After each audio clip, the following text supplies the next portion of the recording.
വീട്ടിലെ ചില ഭാഗങ്ങളൊക്കെ ഇങ്ങനെ ക്ലീൻ ആക്കാൻ വേണ്ടിയിട്ട് ഒരാളെ ആക്കിയിട്ടുണ്ടായിരുന്നു. അവരവരെ പണി ഇങ്ങനെ നടത്തിക്കൊണ്ടുണ്ട്. നമുക്ക് എന്തായാലും വീടിൻ്റെ പുതിയ വിശേഷങ്ങൾ കാണാം. വീട്ടിൽ ഇതാ ടൈലൊക്കെ നല്ല അടിപൊളിയായിട്ട് കംപ്ലീറ്റ് ആയിട്ടുണ്ട്. ടൈലിൻ്റെ പരിപാടികളൊക്കെ ഓൾമോസ്റ്റ് തീർന്ന്. ഇനി ബാത്റൂമിലും കൂടാണ് ടൈലിടാനുള്ളത്. അപ്പോൾ ഇവിടെ ഫിനിഷ് ആയിട്ട് കാണാൻ വേണ്ടിയിട്ട് നല്ല രസമുണ്ട്. നമ്മുടെ ഉള്ളിലത്തെ മാർബിളായിട്ട് ഏകദേശം ഒരു മാച്ചുള്ള ടൈൽ തന്നെയാണ് നമ്മൾ സിറ്റ് ഔട്ടിലേക്ക് എടുത്തിട്ടുണ്ടായത്. പിന്നെ ഇതാ ഈ ഒരു പർഗോളൻ്റെ ഭാഗം കൂടെ ഇനി തേക്കാൻ ബാക്കിയുള്ളൂ. പിന്നെ ടൈൽസിൻ്റെ അവർക്ക് ചെറിയ ഭാഗങ്ങളിലൊക്കെ കഷ്ണം പീസായിട്ടുള്ളത് വെക്കാനും ഉണ്ട്, അതവർ വെക്കുന്നുണ്ട്. തേപ്പാരിതാ ഈ ഒരു ഭാഗം നല്ല അടിപൊളിയായിട്ട് സെറ്റാക്കിയിട്ടുണ്ട്.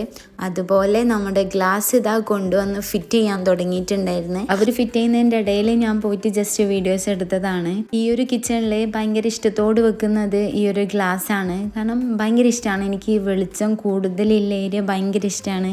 ഇരുട്ടുള്ള ഭാഗത്തേക്കാളും എനിക്ക് ഭയങ്കര ഇഷ്ടം വെളിച്ചുള്ളതാണ്. ഇതൊരു പ്ലെയിൻ ഗ്ലാസും കൂടെ ആയതുകൊണ്ട് തന്നെ നല്ല ഭംഗിയുണ്ട്, നല്ല വെളിച്ചം കയറുന്നുണ്ട്. അങ്ങനെ അവരവരുടെ പണി അവിടുന്ന് ചെയ്തുകൊണ്ടിരിക്കുകയാണ്. പിന്നെ നമ്മുടെ ബാത്റൂമിലേക്ക് വേണ്ട ടൈല് വന്നിട്ടുണ്ടായിരുന്നു. ഒരു മാർബിൾ ഷെയ്ഡിൽ ഒരു ടൈലായിരുന്നു നമ്മൾ ബാത്റൂമിലേക്ക് എടുത്തിട്ടുണ്ടായത്. അപ്പോൾ ആ ഒരു സാധനങ്ങളൊക്കെ അവരവിടെ കൊണ്ടുവച്ചിട്ടുണ്ട്. പിന്നെ ബാത്റൂമിൻ്റെ ആൾക്കാർ വന്ന് അവർ ഒരാഴ്ച കഴിഞ്ഞിട്ടേ വരുമെന്നായിരുന്നു ആദ്യം പറഞ്ഞിട്ടുണ്ടായത്. പിന്നെ നമ്മൾ വേഗം കയറണം, വേഗം പരിപാടികളൊക്കെ ചെയ്യണമെന്ന് പറഞ്ഞപ്പോൾ അവർ പെട്ടെന്ന് തന്നെ ചെയ്തുതരാമെന്ന് പറഞ്ഞ് അങ്ങനെ ഇതാണ് നമ്മൾ എടുത്തിട്ടുള്ള ടൈല്. നല്ല ഭംഗിയുണ്ട് കാണാൻ വേണ്ടിയിട്ട്. ഇനിയിപ്പോൾ ഈ ഒരു പർഗോളൻ്റെ ഭാഗവും കൂടെ ഇപ്പം ഞാൻ ഈ ഒരു വീഡിയോ ചെയ്യുന്ന സമയത്ത് കംപ്ലീറ്റ് ആയിട്ടുണ്ട്. അപ്പോൾ ഓൾമോസ്റ്റ് തേപ്പിൻ്റെ എല്ലാ കാര്യങ്ങളും കംപ്ലീറ്റ് ആക്കി വെച്ചിട്ടുണ്ട്. ഇവിടെ ഒരു ഡിസൈൻ പോലെ ഇങ്ങനെ കൊടുത്തിട്ടുമുണ്ട്. ഈ ഒരു ഭാഗങ്ങളിലൊക്കെ ആദ്യം കോൺക്രീറ്റ് ചെയ്യുന്നില്ല എന്നായിരുന്നു പറഞ്ഞത്. പിന്നെ എന്തായാലും കോൺക്രീറ്റ് ചെയ്യാമെന്നായി. കോൺക്രീറ്റ് ചെറിയ ഭാഗങ്ങൾ മാത്രമേ അവർ ചെയ്തിട്ടുള്ളൂ. അന്ന് വൈകുന്നേരം അവരിൽ നിന്ന് ചെയ്ത് വന്ന ബാക്കി സിമെൻറ്റ് വെച്ചിട്ടാണ് അത്ര ചെയ്തത്. ഈ ഒരു ഭാഗം നമ്മുടെ പഴയ സിറ്റ് ഔട്ടാണ്. അപ്പോൾ അവിടെ ഉണ്ടായ ആ ഒരു ജനൽ തന്നെയാണ് ഇവിടെ കൊടുത്തിട്ടുള്ളത്. അവിടെ ഒരു ആർച്ച് പോലെ ആയിരുന്നു ഉണ്ടായത്. ആ ആർച്ച് കട്ട് ചെയ്തിട്ട് ഇപ്പോഴത്തെ നമ്മുടെ ഈ ഒരു കിച്ചണിലേക്ക് മാറ്റിയിട്ടുണ്ടായിരുന്നു. അപ്പോൾ നമ്മുടെ ഗ്ലാസിൻ്റെ പരിപാടിയൊക്കെ കഴിഞ്ഞിട്ടുണ്ട്, കംപ്ലീറ്റ് കഴിഞ്ഞിട്ടുണ്ടായിരുന്നു. പിന്നെ ഗ്ലാസിൻ്റെ മുകളിലായിട്ടൊരു ബോർഡും അടിച്ചു കൊടുത്തിട്ടുണ്ട്. ഞാൻ ഉള്ളിലുള്ള വീഡിയോസ് കാണിച്ചു തരാം. ഇതാണ് നമ്മുടെ പുറത്തുനിന്ന് കാണുന്ന ഒരു വ്യൂ. അപ്പം അവരുള്ളിൽ പണിക്കാറുള്ളതുകൊണ്ട് തന്നെ ഞാൻ പുറത്ത് പോയിട്ടാണ് വീഡിയോസ് ചെയ്തിട്ടുണ്ടായത്. 2 സൈഡിലായിട്ടാണ് നമ്മൾ ഗ്ലാസ് കൊടുത്തിട്ടുള്ളത്. പിന്നെ ഇവിടെ ഉള്ളിൽ ആ ഒരു പണിക്കാരെ വെച്ചെന്ന് പറഞ്ഞല്ലോ, അവർ വന്നിട്ട് അന്നത്തെ ദിവസം ഉള്ളും കൂടെ ഒന്ന് ക്ലീൻ ആക്കിയിട്ടുണ്ടായിരുന്നു. ഉള്ളിൽ ക്ലീൻ ആക്കിയിട്ട് ഒരു കാര്യമില്ല, കാരണം ഒട്ടും ക്ലീന് കാണുന്നില്ല. അങ്ങനെ നമ്മുടെ കിച്ചണിൻ്റെ ഓൾമോസ്റ്റ് പണികളൊക്കെ തീർന്നിരിക്കുകയാണ്. ഇതാണ് നമ്മുടെ ഗ്ലാസ്സും വെച്ചിട്ടുണ്ട്. അതുപോലെ തന്നെ നമ്മുടെ ഈ ഒരു ഭാഗത്തായിട്ട് ഒരു കോഫി കളർ ബോർഡും കൂടെ കൊടുത്തിട്ടുണ്ട്. നല്ല ഭംഗിയുണ്ട് ആ ഒരു കളറ് ബോർഡും വന്ന്. അതുപോലെ തന്നെ ഗ്ലാസ്സും കൂടെ എല്ലാം കൂടെ ആകുമ്പം നല്ല രസമുണ്ട് കാണാൻ. ഇനി സീലിങ്ങും കൂടെ ചെയ്യണം. അതൊക്കെ ഇപ്പോൾ ചെയ്യുന്നുണ്ടോ എന്നുള്ള കാര്യം ഒന്ന് കൺഫ്യൂഷനിലാണ് നമ്മളിപ്പോൾ. അപ്പം നമ്മുടെ ഗ്ലാസ് 2 ഭാഗത്തായിട്ട് സ്ലൈഡിങ് കൊടുത്തിട്ടുണ്ടായിരുന്നു. ഈ ഒരു ഭാഗത്ത് സ്ലൈഡിങ്ങും അതുപോലെ തന്നെ നമ്മുടെ അപ്പുറത്തെ സൈഡിലും സ്ലൈഡിങ് കൊടുത്തിട്ടുണ്ടായിരുന്നു. അപ്പോൾ ഇവിടെ ഇതുപോലൊരു ലോക്ക് അവർ ചെയ്ത് കൊടുത്തിട്ടുണ്ട്. അതുപോലെ തന്നെ മുകളിലും ഉണ്ട്. ആ ഒരു ലോക്ക് താഴ്ത്തി കൊടുത്താൽ നമുക്ക് ഗ്ലാസ് സ്ലൈഡ് ചെയ്യാൻ വേണ്ടി പറ്റും.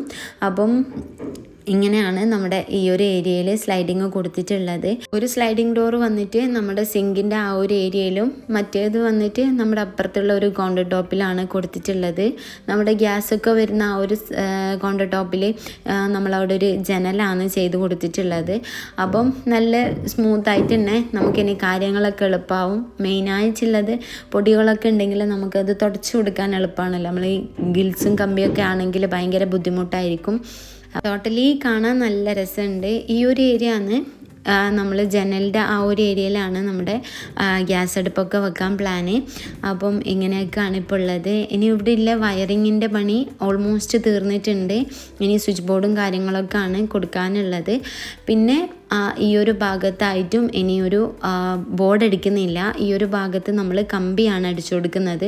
നമ്മളെ കയ്യിൽ പഴയ ഗിൽസിനുണ്ടായ കമ്പി വെച്ചിട്ട് ആ ഒരു ഭാഗം കവർ ചെയ്ത് കൊടുക്കാമെന്ന് പറഞ്ഞിട്ടുണ്ട്. ഇവിടെ ഒരു ചെറിയൊരു വാഷ് ബേസും കൂടെ സെറ്റാക്കി കൊടുത്തിട്ടുണ്ട്. അപ്പോൾ ഇങ്ങനെയാണ് നമ്മുടെ ഇപ്പോഴത്തെ കിച്ചണ്. അപ്പം നല്ല രസമുണ്ട് കാണാൻ. നമ്മൾ വീട്ടിൽ ഷീറ്റ് ഇട്ടത് സെൻസൈഡിൻ്റെ മുകളിലൂടെയാണ് ഷീറ്റ് ഇട്ടത്. അപ്പോൾ നമ്മുടെ വീട്ടിലുണ്ടായിരുന്ന AC നമ്മുടെ ഷീറ്റിൻ്റെ ഉള്ളിലേക്കായി. അപ്പോൾ അവർ പറഞ്ഞത് സീലിംഗ് ഒക്കെ വരുമ്പം ഇവിടെ ബുദ്ധിമുട്ടായിരിക്കും എന്ന് പറഞ്ഞിട്ട് ഇവിടുന്ന് AC മാറ്റാണ്. ഇവിടെ ഒരു AC ഉണ്ടായിരുന്നു, നമ്മൾ കഴിഞ്ഞ വീഡിയോയിൽ കണ്ടവർക്ക് മനസ്സിലാവും ACൻ്റെ ആ ബാക്കിലുള്ള സാധനം. അപ്പം ഇത് ഈ ഒരു റൂമിലെ AC പിന്നെ ഇവിടുന്ന് മാറ്റി അത് മുകളിലേക്ക് മാറ്റിയിട്ടുണ്ട്. അപ്പോൾ ഇത്രയൊക്കെയാണ് നമ്മളെ വീട്ടിലത്തെ ഇപ്പോഴത്തെ ഒരു കറണ്ട് സിറ്റുവേഷൻ എന്ന് പറയുന്നത്. അപ്പം ഈ ഒരു പർഗോളൊക്കെ തേച്ച് നല്ല അടിപൊളിയാക്കിയിട്ടുണ്ട്. ഞാൻ 2-3 ദിവസങ്ങളിലെ ക്ലിപ്സൊക്കെ ആഡ് ചെയ്തിട്ടാണ് ഒരു ലോങ് വീഡിയോ ആയിട്ട് ചെയ്തിട്ടുള്ളത്. അപ്പം ഇൻഷാല്ലാ വീഡിയോ ഇഷ്ടമായിട്ടുണ്ടെങ്കിൽ ലൈക്ക് ചെയ്യുക. ബാക്കി ഭാഗങ്ങളൊക്കെ കാണാൻ വേണ്ടിയിട്ട് ചാനലൊന്ന് സബ്സ്ക്രൈബും കൂടെ ചെയ്യുക. നിങ്ങൾക്കുള്ള അഭിപ്രായങ്ങൾ എന്തൊക്കെ ഉണ്ടെങ്കിൽ അതൊക്കെ ഒന്ന് കമൻറ്റ് ചെയ്യുക. അപ്പോൾ ഇൻഷാല്ലാ നെക്സ്റ്റ് വിശേഷങ്ങളായിട്ട് വരാം. അതുവരേക്കും ബൈ ഓൾ.